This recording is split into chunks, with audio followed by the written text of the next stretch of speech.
Hello everyone, this is Princey Sharma from Bright Star. So today we are going to learn chapter number 3 from class 6th, and this is separation of substances. That means जो substance हैं उनको हम कहते हैं पदार्थ, वो कुछ भी हो सकते हैं और उनको पृथक करना मतलब उनको किसी वस्तु से किसी चीज़ से अलग करना। ठीक है, so, in our daily life, there are many instances when we notice a substance being separated from a mixture of materials. हम अपनी रोज़मर्रा की लाइफ में क्या देखते हैं कि हम कुछ ना कुछ चीज़ों को एक दूसरे से अलग कर रहे होते हैं। ठीक है, ऐसे कई इंस्टेंस हुए होंगे, कई बातें होती हैं घर में जब हम देखते हैं कि हम दो चीज़ों को आपस में अलग कर रहे होते हैं। सपोज जैसे सुबह होती है, सुबह आपकी मम्मा चाय बनाती है। ठीक है, तो चाय कैसे बनती, कभी आपने ध्यान दिया है? चाय में हम चाय की पत्ती चीनी सब डाल देते हैं, मिक्स कर देते हैं, उसके बाद हम चाय को छानते हैं। ठीक है, तो हम जो छानने की प्रक्रिया कर रहे हैं वहाँ पे भी हम दो चीज़ों को अलग कर रहे हैं। ठीक है, सॉलिड और लिक्विड, वहाँ पर दो चीज़ें अलग हो रही हैं। एक तो सॉलिड फॉर्म में क्या है, जो चाय की पत्ती, जो सारा मटेरियल हमने पानी में डाला था चाय बनाने के लिए, वो सब इकट्ठा हो जाता है छन्नी में। ठीक है, और उसके नीचे से क्या निकलता है, लिक्विड फॉर्म में चाय। ठीक है, तो हम ये दो प्रक्रियाओं को मतलब सॉलिड और लिक्विड को अलग करते हैं, तभी तो चाय बन पाती है। So, tea leaves are separated from the liquid with the strainer while preparing tea. वही बात लिखी हुई है, जो चाय की पत्ती है उसको हम चाय से अलग करते हैं और जो चाय बनती है वो हम पीते हैं, क्योंकि हम चाय की पत्ती के साथ चाय तो पीते नहीं हैं, उससे तो हमें अलग करना होगा। तो ये प्रक्रिया है चाय के बाद, बनने के बाद चाय को, जो कि लिक्विड फॉर्म में होती है, उसको सॉलिड फॉर्म में जो चाय की पत्ती होती है उससे अलग करना। ठीक है, तो ये एक हो गया सेपरेशन का एक example. Now grain is separated from stalks while harvesting. ठीक है, ग्रेन का मतलब क्या होता है, दाने। दाने मतलब जो फसलों में दाने होते हैं छोटे छोटे, जैसे गेहूं के दाने, चावल के दाने। ठीक है, फसलों के दाने, उनको स्टॉक्स मतलब उनके जो झाड़ होते हैं जिनमें वो उगते हैं। ठीक है, फसलें होती हैं, फसलों के झाड़ होते हैं ना, उसमें वो दाने निकलते हैं, तो उनको हम सेपरेट करते हैं, तभी तो हम उसको यूज़ कर पाते हैं ना। कभी आपने देखा है कि सीधे झाड़ ही घर पे आ गया हो और उससे हम रोटी बना रहे हो? नहीं ना। हमें किस फॉर्म में मिलता है, आटा। आटा जो है हमें पिसा हुआ मिलता है, लेकिन क्या वो वैसे का वैसा पेड़ों पर उगता है? नहीं, उसके लिए बहुत सारी प्रोसेस होती है, तब जाके हमें आटा मिलता है जिसकी हम रोटी बना के खाते हैं। तो आटा हमें किससे मिलता है, हीट ग्रेन से। हीट ग्रेन मतलब गेहूं के दाने। तो यहाँ पर जो बात हो रही है दानों की, वो फसलों के दानों की बात हो रही है। ठीक है, तो grain is separated from stocks while harvesting. जब हम हार्वेस्टिंग करते हैं तो जो दाने हैं फसलों के वो अलग किए जाते हैं। ठीक है, मिल्क और curd is curd to separate the butter. जिस प्रकार हम दही या दूध को जब हम मथते हैं, मथने की प्रक्रिया कहलाती है कर्ड, जब हम उसको मथते हैं तो उसमें से हम बटर को अलग करते हैं। ठीक है, आपने घरों में देखा होगा, मम्मा आपकी कभी मलाई बनाती होंगी या फिर दही बनता है, तो उसको मथा जाता है, बहुत देर तक मथा जाता है। मथने के बाद उसमें से दही और बटर को अलग किया जाता है। तो ये भी एक प्रक्रिया है दो चीज़ों को अलग करने की। तो दूध को हमने बहुत देर तक मथा, उससे क्या निकला, उससे बटर अलग हो गया और जो बाकी का मटेरियल है वो अलग हो गया, तो हमने क्या यूज़ किया, बटर। ठीक है, तो इस प्रकार ये एक प्रक्रिया, एक दूसरा एग्जाम्पल हो गया। Vegan cotton to separate its seed from the fibre. अब आपने देखा होगा जो कॉटन होती है जिसको हम रुई बोलते हैं, ठीक है, वो पेड़ों में उगती है। उसमें एक सेंटर में सीड होता है और चारों तरफ उसके कॉटन लिपटा होता है। अब वो जो कॉटन है वो उस सीड से निकाला जाता है हाथों से। कई बार मशीनों का भी यूज़ होता है। तो उस सीड से उस कॉटन को अलग किया जाता है गिनिंग की प्रक्रिया से, उसको कहते हैं गिन करना। ठीक है, तो इस गिन से हम उस सीड से उस कॉटन को अलग करते हैं। तो ये एक अनदर एग्जाम्पल हुआ। Perhaps you might have eaten salted dalia or poha. If you found that it had chilies in it, you may have carefully taken them out before eating. आपने पोहा दलिया ये सब खाया ही होगा। जब आप देखते हो कि उसमें बड़े बड़े मिर्ची के टुकड़े पड़े हुए हैं जिससे आपको तीखा लग सकता है, आपको अच्छा नहीं लगेगा, तो आप उसको सेपरेट कर देते हो ना, फिंगर से उठा के आप उसको अलग कर देते हो कि मुझे मिर्ची नहीं खानी है, तो आप उसको अलग कर देते हो। तो suppose you are given a basket containing mangoes and guavas and asked to separate them, what would you do? Pick out one kind and place them in a separate container, right? अगर आपको एक डलिया दी जाए या basket दी जाए जिसमें mango भी हैं और गुआवा भी हैं, अब आप उनको सेपरेट करने को बोला जाए कि इन दोनों को अलग करो, तो आप क्या करोगे? एक पेपर लोगे या कोई एक प्लेट लोगे जिसमें आप एक साइड में मैंगो रख दोगे, एक साइड में सारे गुआवा रख दोगे। तो ये भी एक सेपरेशन का फॉर्म हुआ। आपने मैंगो और गुआवा जो बास्केट में एक साथ रखे हुए थे उनको उनके हिसाब से अलग अलग दो प्लेटों में, एक में गुआवा कर दिया, एक में मैंगो कर दिया। तो आप यही नॉर्मल प्रक्रिया करोगे ना। सीम्स इजी, सुनने में तो बड़ा आसान है कि चलो गुआवा एक साइड हो गया, मैंगो अलग हो गया, तो ये तो बड़ा आसान है। Seems easy, but what if the materials we want to separate are much smaller okay then mango और गुआवा। क्या अगर आपको बोला जाए कि बहुत ही छोटी छोटी जो चीज़ें हैं उनको आप अलग करके दिखाओ, क्योंकि मैंगो और गुआवा का साइज़ तो बड़ा होता है, वी कैन सी इजीली कि ये मैंगो है और ये गुआवा है, हमें इनको अलग करना है, तो आप आसानी से कर लोगे। लेकिन अगर आपको बहुत छोटी छोटी चीज़ों को अलग करने को कहा जाए तो आप कर पाओगे क्या? नहीं कर पाओगे। Imagine you are given a glass of sand with salt mixed it. अगर आपको रेत होती है ना, जो समुद्र के किनारे रेत होती है, वो मिले आपको और उसमें सॉल्ट मिला हुआ, उसमें मिक्स करके आपको सॉल्ट दे दी जाए। अब आपसे कहा जाए कि आप सॉल्ट को रेत में से अलग करिए, तो क्या आप कर पाओगे? नहीं कर पाओगे, impossible. Even to think of separating salt from the mixture by picking up out grains of sand by hand, it's not possible। क्या आप हाथों से सैंड को उसमें से अलग कर सकते हो? नहीं कर सकते हो, क्योंकि वो इतने छोटे पार्टिकल्स होते हैं, they are not visible, you can't see them. आप उन्हें देख ही नहीं सकते, और आप ना उन्हें देख सकते हो ना आप हाथों से उसे उठा सकते हो, तो आप अलग कैसे करोगे? ऑब्वियसली ना। चलो अब हम लोग क्या करते हैं, यहाँ पर हेली जी कुछ पूछ रही हैं तो उसे पूछ नहीं देते हैं, उसकी अभी जिज्ञासा को रहने देते हैं, आगे बढ़ते हैं। एक्टिविटी 1 देखते हैं। इन कॉलम 1 ऑफ टेबल 3.3 नीचे कोई टेबल दी हुई है, are given a few processes of separation. कुछ प्रोसेस दी गई हैं जो सेपरेशन की हैं। The purpose of separation and the way separated components are used in mention in column 2 and column 3 respectively. मतलब उसमें क्या है? पर्पज मतलब सेपरेट हमें क्यों करना है, उसका उद्देश्य, हमने क्यों किया सेपरेट, ठीक है, और हमको किस तरह से सेपरेट करना है, वो एक दो कॉलम हमने बनाए हैं, 2 और 3। तो उसमें हमने पहले में लिखा है कि उसको हमने सेपरेट किया कैसे, और दूसरे में है कि हमने क्यों करना है भाई सेपरेट, उसका रीज़न क्या है, ठीक है। However, the information given in column 2 and 3 is jumbled up. Can you match each other? Be process with its purpose and the way separated components are used. Okay, तो देखो यहाँ पर एक 3.1 की नाम की टेबल है। Why do we separate substances? Right? Separation process, तो ये फर्स्ट कॉलम है, इसमें प्रोसेस दिए मानी प्रक्रिया, उसको किया कैसे। Purpose for which we do the separation, उसको करने का मतलब क्या है, क्यों कर रहे हैं हम लोग टाइम वेस्ट, ठीक है। Reason, what do we do with the separate components, हम सेपरेट तो कर दिया हमने, अब हम उनसे करेंगे क्या, क्या क्यों किया हमने, उनको करें, उनका क्या काम है, ठीक है। तो उसने क्या किया, 3 कॉलम की एक टेबल बना दी। तो पहली है सेपरेट स्टोन्स फ्रॉम राइस।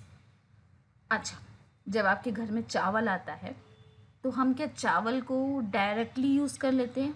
नहीं, पहले उससे देखते हैं ना कि उसमें कोई गंदगी तो नहीं है, उसमें कंकड़ पत्थर तो नहीं है, उसमें कहीं कचरा तो नहीं है, तो हमें उसको साफ़ तो करना होगा, क्योंकि हम गंदा चावल तो खा नहीं सकते। तो separate stones from rice. Rice में जनरली क्या होता है, पत्थर के छोटे छोटे दाने होंगे, थोड़ा कचरा होगा, थोड़ा भूसा होगा, मिट्टी के भी कण हो सकते हैं। तो हमें उसको अलग करना होता है क्योंकि हम गंदा नहीं खाते। तो अब purpose for which we do the separation, हमें क्यों करना है, to separate two different but useful components. हमको जो हमारा यूजफुल कंपोनेंट्स क्या है, राइस का जो ग्रेन है वो हमारे लिए यूजफुल है, क्या उसमें डली हुई मिट्टी पत्थर हमारे लिए यूजफुल है, नहीं। तो हमें उन्हें को हटा के अलग करना है। What do we do with the separated components, अब हम इन सेपरेट कंपोनेंट्स का करेंगे क्या, we throw away the solid components, जो गंदगी है हम उसको फेंक देंगे, ऑब्वियसली हम उसको रखेंगे थोड़ी ना, तभी तो हम सेपरेट कर रहे थे, राइट। तो हम उसको फेंक देंगे। Second thing is that churning milk to obtain butter. अब दूध को मैंने बताया मथा जाता है, उससे बटर निकाला जाता है, ठीक है। हम उसको मथते ही क्यों है भाई, to remove non useful components, जो उसमें अननेसेसरी चीज़ें हैं जिसकी हमें ज़रूरत ही नहीं पड़नी, हमें तो बटर से मतलब है। तो हम बटर को अलग कर लेंगे और we throw away the impurities, जो इम्प्योरिटीज़ है उसको हटा देंगे, ज़रूरत नहीं हटे यहाँ से, है कि नहीं। Separate tea leaves, third is separate tea leaves. अब चाय बनती है, सबके घर में बनती है, आप भी पीते होंगे। तो चाय की पत्ती सहित हम चाय पीते हैं क्या, नहीं, क्योंकि चाय की पत्ती को हमें ऑब्वियसली अलग करना होता है। किससे अलग करते हैं, हम छन्नी से अलग करते हैं। तो ये भी एक सेपरेशन का एग्जाम्पल है, टू रिमूव इम्प्योरिटीज़ और हार्मफुल कंपोनेंट्स, जो इम्प्योरिटीज़ हैं जो हमारे मतलब की नहीं, उन्हें हमें हटा दिया। We use both the components. अब समटाइम्स क्या होता है, जो चाय की पत्ती है और उसकी जो चाय बनी, चाय तो हम पीते ही हैं, कभी कभी चाय की पत्ती भी काम आ जाती है। इसको हम लोग अगर गमलों में डाल देना तो उससे पौधे अच्छे होते हैं, तो उसका भी इस्तेमाल हो गया, है कि नहीं। Okay, come down. processes process will process with its purpose and the way separated components are used।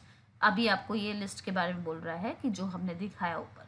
we see that before we use a substance we need to separate harmful or non-useful substances that may be mixed with it। हमने देखा कि हमें जो unnecessary चीज़ें हैं उनको हटाना होता है, जो काम की चीज़ें हैं उसको हम साइड में कर लेते हैं।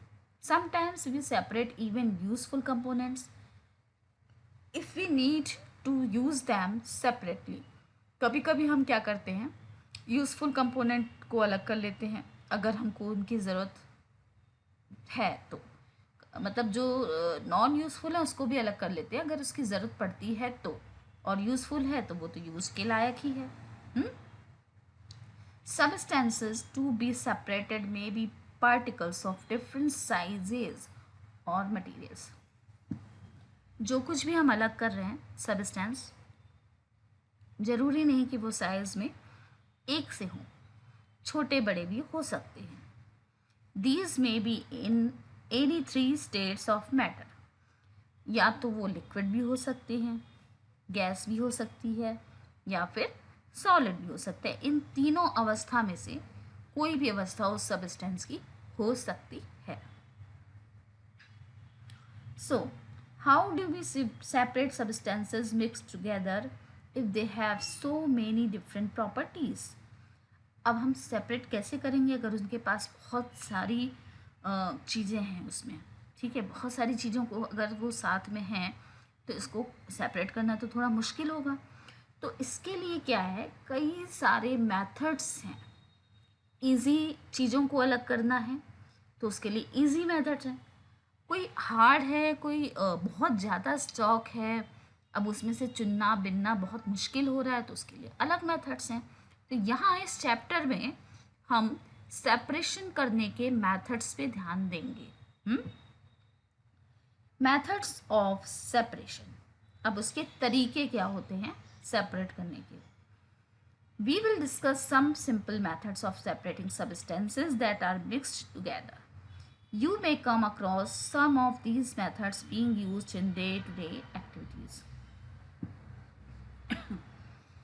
पहला है, अब हम सेपरेट की मेथड्स पे जा रहे हैं। तो पहला हैंड पिकिंग। हैंड मतलब हाथ, पिक मतलब उठाना, हाथों से उठाना, इसको प्रक्रिया कहते हैं हैंड पिकिंग, राइट। तो एक्टिविटी 2 में देखते हैं क्या है। Bring a packet of food grain purchased from a shop to the classroom. Now spread the grains on a sheet of paper. Do you find only one kind of grain on the paper?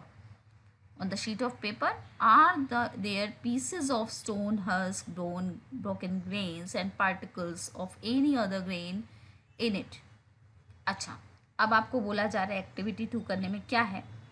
आपको बोला गया एक packet लेके आओ, चाहे वो चावल का पैकेट हो, गेहूं का पैकेट हो, दाल का पैकेट हो, कोई भी पैकेट आप लेके आओ क्लासरूम में, ठीक है। अब उसको एक पेपर पे फैला दो। फैला दिया भाई। अब क्या लगता है आपको, पेपर पे सिर्फ चावल के ही दाने हैं, या फिर सिर्फ दाल के ही दाने हैं, या फिर गेहूं के ही दाने? नहीं, उसके साथ और भाई लोग भी हैं, है ना, और लोग भी हैं जो उसके साथ आए हुए हैं। Are these pieces of stone husk, broken grain, particle of any other grain in it? क्या वो भाई लोग का नाम stone husk, broken grain, particle है? मतलब उसके साथ और जो भी इम्प्योरिटीज घुली होंगी ना, सिर्फ आपको साफ सुथरा राइस ही तो नहीं मिलेगा, साफ सुथरा गेहूं तो नहीं मिलेगा, उसके साथ जो इम्प्योरिटीज़ है, जो गंदगी है, स्टोन हो सकता है, मिट्टी हो सकती है, टूटे फूटे दाने हो सकते हैं, कुछ भी हो सकता है, तो वो भी उसमें मिक्स होता है। Now remove with your hand the pieces of stone husk and other grains from it. अब आप क्या करोगे, ऑब्वियसली आपको दिख रहा है कि चावल के दानों में ये गंदगी है, तो मैं उसको हाथ से उठा के अलग कर देती हूँ, करोगे ना। आपकी मम्मा डेली करती होंगी बिफोर कुकिंग राइस, है ना। जब हम राइस बनाते हैं तो हम पहले उसको प्लेट में रखते हैं, फिर देखते हैं कि चावल में कुछ इम्प्योरिटीज़ तो नहीं है, उनको हाथ से उठा के अलग कर देते हैं और चावल को अलग कर लेते हैं और फिर उसको यूज़ में ले लेते हैं। बस वही करना है। This method of hand picking can be use for separating slightly larger size impurities like the pieces of dirt, stone and husk from heat, rice और पल्सेस। तो इस प्रक्रिया को हम कहते हैं हैंड पिकिंग, जिसमें हमने जो चावल के दाने हैं, दाल के दाने हैं, गेहूं के दाने हैं, उनसे बड़े साइज़ में जो स्टोन के दाने थे, या फिर उसमें धूल थी, या फिर उसमें मिट्टी के कण थे, या फिर उसमें छोटे छोटे रेशे टाइप की चीज़ें, जो भी इम्प्योरिटीज़ हैं, हमने उसको हाथ से अलग कर दिया, तो इस प्रक्रिया को कहते हैं हैंड पिकिंग।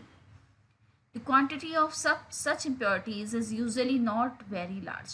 ज़्यादातर जो इम्प्योरिटीज़ होती है वो बहुत बड़ी साइज़ में नहीं होती है, लगभग लगभग बराबर साइज़ में होती है, ठीक है। In such situations we find that hand picking is a convenient process, ठीक है।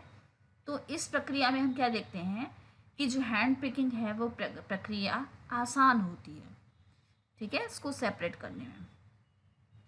तो ये हो गया हैंड पिकिंग की प्रक्रिया। अभी हम थ्रेशिंग पे जाते हैं। थ्रेशिंग क्या होता है? We must have seen bundles of wheat और paddy stalks lying in fields after harvesting the crop.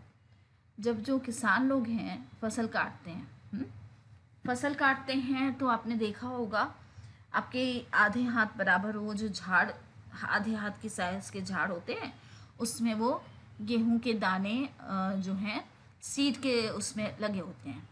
तो वो क्या करते हैं, उनकी कटिंग करते हैं और उसको पैडी स्टॉक्स, मतलब ऐसे ज़मीन पर फैला के रख देते हैं। उस कटिंग्स को ज़मीन पर फैला के रख देते हैं। अच्छा, अब उन्होंने रख तो दिया। Stalks are dried in the sun before the grain is separated from them. उनको सूरज की रोशनी में सुखाया जाता है, ठीक है। Each stalk has many grain seed attach to it. हर स्टॉक में खूब सारे उसके सीड्स होते हैं जिसके अंदर गेहूं के दाने होते हैं। Imagine the number of grain seeds in hundreds of bundles of stock lying in the field. आप सोचो, बहुत सारी मात्रा में बर्डिंग, ऐसे मतलब पूरा झाड़ फैला हुआ है फील्ड में। हाँ, how does the farmer separate grain seeds from those bundle of stocks? अब आप सोचो किसान के बारे में कि उतने सारे झाड़ में से वो छोटे छोटे दाने एक एक करके कैसे अलग करेगा, है ना, मुश्किल है ना। One may pluck mangoes or guava from the trees, but grain seeds are much smaller than mangoes or guava. मतलब आप आम और उसको तोड़ तो सकते हो गुआवा को, बट आप उसको, छोटे होते हैं ना दाने गेहूं के, आप उसको अलग थोड़ी कर सकते हो हाथ से, क्योंकि मैंगो और गुआवा का साइज़ बड़ा है, लेकिन जो सीड्स हैं उनका साइज़ बहुत ही छोटा है। Okay, how does one separate grain seeds from their stalks? अब कैसे होगा? Process that is use to separate grain stalks is threshing. अब इस तरह से बड़े बड़े बंडल्स में से छोटे छोटे बीज को निकालना, गेहूं के दानों को निकालने की प्रक्रिया को कहते हैं थ्रेशिंग। अब इस प्रोसेस में होता क्या है, जो झाड़ होते हैं ना, उनको ज़मीन पर पटका जाता है, ठीक है, बीट किया जाता है, उन्हें बीट किया जाता है, ज़मीन पे मारा जाता है। तो होता क्या है, वो जो दाने हैं सीड्स के, जैसे देखिए ये जो पिक्चर आपको दिखा रही है, ये आदमी क्या कर रहा है, किसान, ये झाड़ को इस पत्थर पे मार रहा है, तो दाने जो हैं सीड्स वो सेपरेट हो रहे हैं, निकल के अलग गिर रहे हैं, है ना, झाड़ में से दाने अलग गिर रहे हैं। तो threshing is done with the help of bullocks. कई बार बुलक्स की हेल्प से भी होता है, कई बार मशीन से भी होता है, जनरली ह्यूमन ऐसे करते हैं, ठीक है, बीटिंग के द्वारा।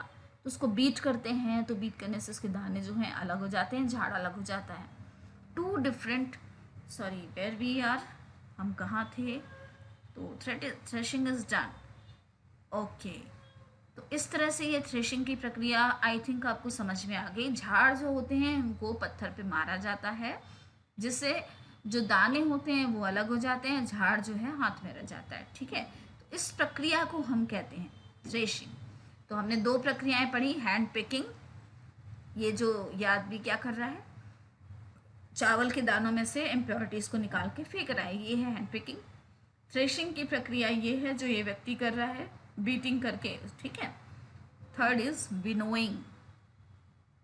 All right, activity 3, make a mixture of dry sand with sawdust or powdered dry leaves.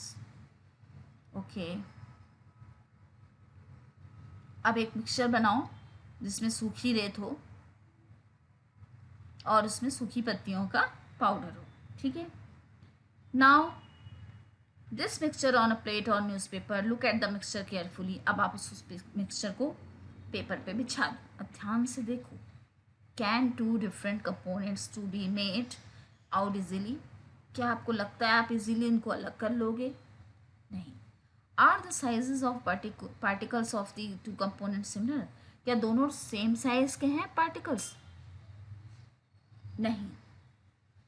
Would it be possible to separate the components by hand pricking? क्या ये हैंड प्रिकिंग से हो जाएगा? नहीं होगा, क्योंकि साइज जो है पार्टिकल्स का बहुत ही छोटा है, वो आपके फिंगर में आएगा भी नहीं। तो ये बड़ा मुश्किल काम लग रहा है। अब क्या करना है, take your mixture to an open ground, stand out a raised platform. अब इस मिक्सचर को लीजिए, ग्राउंड पे जाइए और थोड़ी ऊंचाई पर खड़े हो जाइए। Put the mixture in plate में डालिए उस मिक्सचर को, या फिर किसी शीट पे डालिए, ठीक है। अब उस मिक्सचर वाली प्लेट को अपने कंधे तक लाना है, खड़े होके ऊंचाई पे खड़े होके अपने कंधे तक लाना है, और थोड़ा सा टिल्ट करना है, और फिर इसको हिलाना है, जिसको हम कहते हैं फटकना।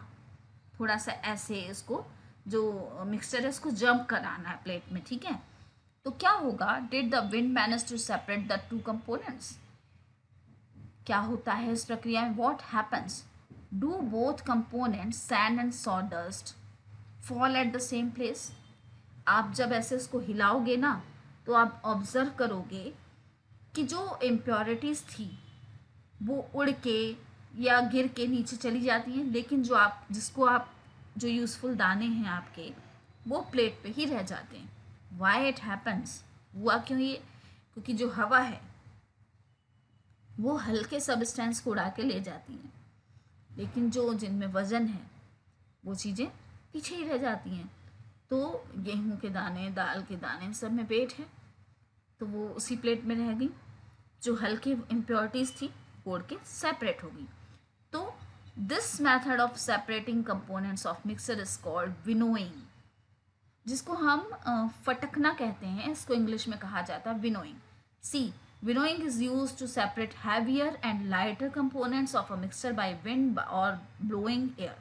देखिए मैंने कहा था ना, एक प्लेट लीजिए या फिर कोई फ्लैट कंटेनर लीजिए, इसमें मिक्सचर डालिए, हाइट पर टेबल पे खड़ी है, हाइट पे खड़े हो जाइए, इसको थोड़ा सा टिल्ट कीजिए, थोड़ा सा हिलाइए, तो हवा अपने आप जो हल्के सब्सटेंस हैं, इम्प्योरिटीज़ हैं, उनको गिरा के बाहर कर देगी, और जो मोटे दाने हैं वो अलग हो जाएंगे, वो अलग जगह पे गिरेंगे, जो हल्के दाने हैं वो बाहर हो जाएंगे। ये जो इसने कंटेनर लिया है ये है सूप, इसको कहते हैं सूप। ये हस्क है जो हल्का होने के कारण उड़ गया, ग्रेन हैवी है इसलिए वो एक जगह इकट्ठा हो गए। ठीक है, तो इस प्रक्रिया को हम कहते हैं winnowing. This method is commonly used by farmers to separate lighter husk particle from heavier seed of grain. ये प्रक्रिया किसानों द्वारा यूज होती है हल्के पार्टिकल्स को हेवियर पार्टिकल्स से अलग करने के लिए। Husk particles are carried away by the wind. Seed of grain gets separated and from a heap near the platform of winnowing. जो हल्के पार्टिकल्स हैं वो हवा द्वारा उड़ा लिए जाते हैं, और जो हैवी पार्टिकल्स हैं, जो सीड हैं, वो एक जगह पर प्लेटफॉर्म पे इकट्ठे हो जाते हैं। Separated husk is use for many purposes such as for for cattles. अब जो उड़े हुए जो इम्प्योरिटीज़ है वो भी कहीं उड़ के इकट्ठा हो रही होगी ना, तो कई बार उसका इस्तेमाल जो है हम अपने जानवरों को खिलाने में कर देते हैं, राइट। तो ये था आज का वीडियो जिसमें हमने 3 मेथड्स पढ़े। पहले हमने समझा सेपरेशन होता क्या है, किसी चीज़ को किसी चीज़ से अलग करना सेपरेशन है। चाय की पत्ती चाय से अलग की जाती, सेपरेशन है। ठीक है, गेहूं के दाने में से इम्प्योरिटीज़ निकाली जाती, सेपरेशन है। ऐसी बहुत सारी प्रक्रियाएं हैं जो हम करते हैं। आप कमेंट बॉक्स में डालिए कि आप और क्या सेपरेट करते हो अपनी लाइफ में। ठीक है, डेली यूज़ की लाइफ में आप कौन सी चीज़ें आप देखते हैं जहाँ पर सेपरेशन हो रहा है, प्लीज़ कमेंट मी। और वीडियो पसंद आए तो उसको लाइक शेयर कीजिए। नेक्स्ट वीडियो में हम इसके आगे की मेथड्स पढ़ेंगे। ओके, तब तक के लिए thank you so much and bye bye everyone. Please see my video.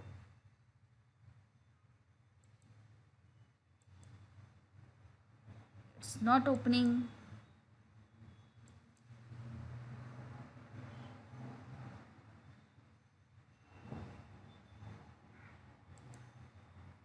Okay, so everyone, bye. All right.